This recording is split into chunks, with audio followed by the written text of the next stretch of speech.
I was just telling our Clubhouse members how few money managers that I know that are actually working this week. It's obviously Labor Day weekend, United States next week or next Monday. So a lot of people are really taking this sort of as a last sort of summer hurrah. And it really is incredible how few people are working. Every year it just surprises me. But I wanted to go through one stock, and that is Home Depot that I mentioned earlier this week. And I've received a lot of questions on it. And I wanted to show you guys how this stock is still very bullishly tilted. But I also wanted to show you that there's an alternate way of expressing this bullish view that, quite frankly, to me is much safer than buying the stock. Although certainly I think one could still buy the stock through the lens of, say, a few weeks, a few months. So let me show you guys quickly what this looks like. Ooh, there's the beautiful dashboard coming up in 2 weeks. But here's, camera is once again dirty. But here is shares of Home Depot.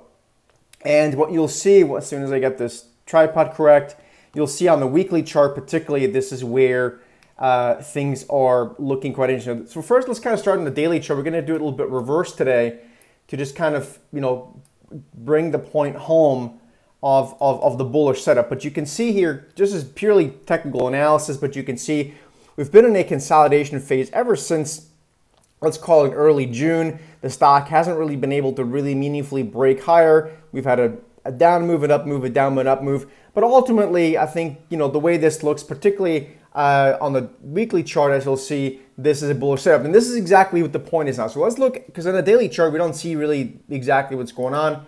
Let's move to a weekly chart. All right. So now we've got a weekly chart. We have to make this a little bit nicer looking so you can see it correctly. But on the weekly chart, we see, again, it's the same exact chart, same time frame I just looked at.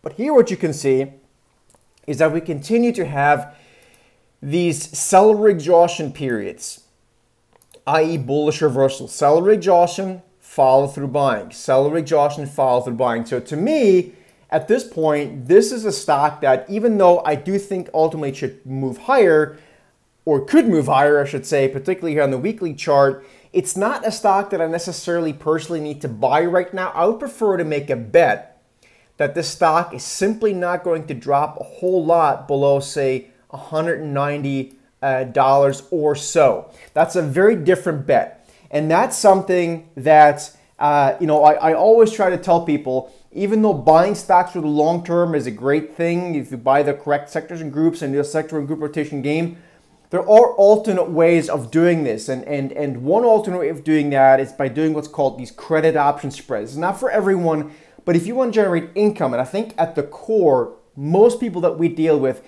they want to primarily generate an income from the stock market, in addition to capital gains, of course, over time. But in order to do that, in my experience, as a trader of almost 22 years now, 17 years doing a very specific option strategy, to me, that's the only way in which one can achieve some sort of steadiness in terms of income, right? And so I think for Home Depot here, let's go back to the chart.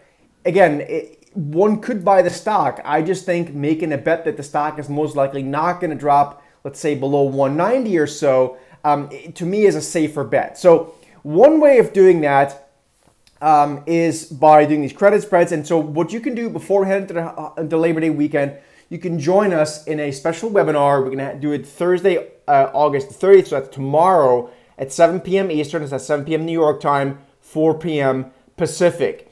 And we're going to teach you exactly how this strategy works. It's really about income and risk management. Because again, like I said, for the most part, what people want to do is generate income from the market. So have a look at that webinar before you head into the weekend.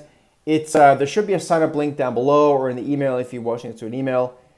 As always, I hope this was helpful. Have a great day, and I'll see you guys tomorrow.